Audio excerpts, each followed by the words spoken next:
Hai, halo semua, jumpa lagi di 7 Tanya. Masih di program cerita pengangguran negeri sipil.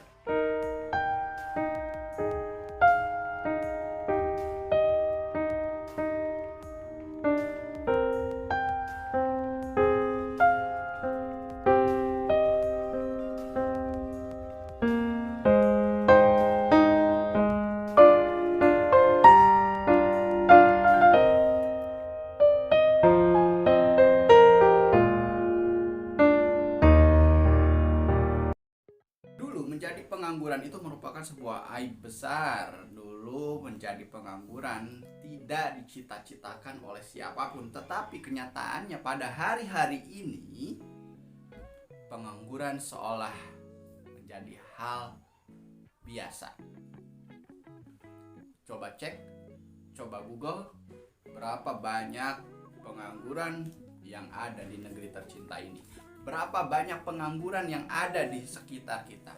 Berapa banyak para penganggur negeri yang menghiasi konten-konten media sosial Anda. Saking banyaknya pengangguran-pengangguran negeri, maka seperti yang sering saya bilang, kita bisa saja membentuk komunitas yang besar, bisa saja membentuk partai yang besar, bahkan bisa membentuk sebuah negara dengan rakyatnya yang menganggur semua. Bisa terjadi.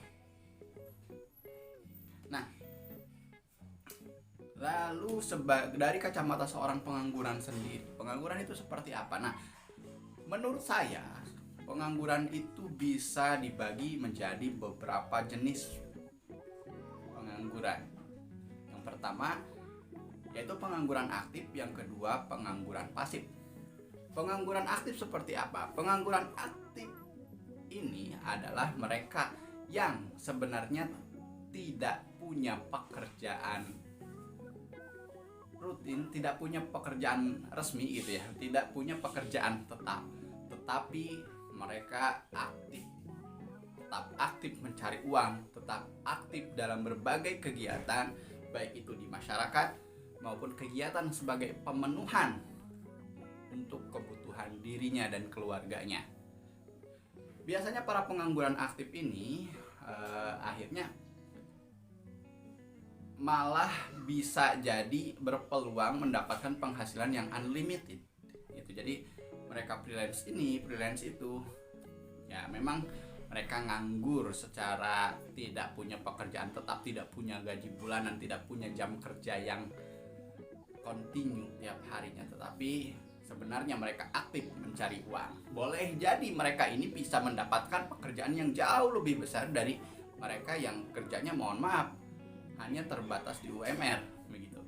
Nah, yang kedua ini yang sebenarnya meresahkan dan harusnya segera dibina begitu biar menjadi pengangguran aktif, yaitu yang kedua itu pengangguran pasif. Pengangguran pasif tentunya mereka yang udah tahu nganggur, mereka cuma di kamar terus, murung diri terus, akhirnya mencari masalah ini itu dengan keluarganya, dengan lingkungannya, merasa punya banyak komunitas pertemanan, padahal itu hanya omong kosong. Sesama para pengangguran tidak ada kegiatan yang berarti, tidak ada kegiatan pemenuhan kebutuhan kehidupan mereka. Akhirnya yang seperti inilah, pengangguran yang seperti inilah yang mulai meresahkan begitu. Jadi ketika teman-teman melihat pengangguran, dilihat dulu apakah memang pengangguran ini murni nganggur dari pagi sampai petang tidur di rumah, lalu dari petang sampai pagi keluar rumah untuk nongkrong-nongkrong, atau pengangguran yang sebenarnya punya jadwal, punya sesuatu yang mereka lakukan untuk memenuhi kebutuhan hidupnya. Itu dia dua jenis pengangguran yang ada. Kamu termasuk pengangguran yang mana? Silahkan drop di komen.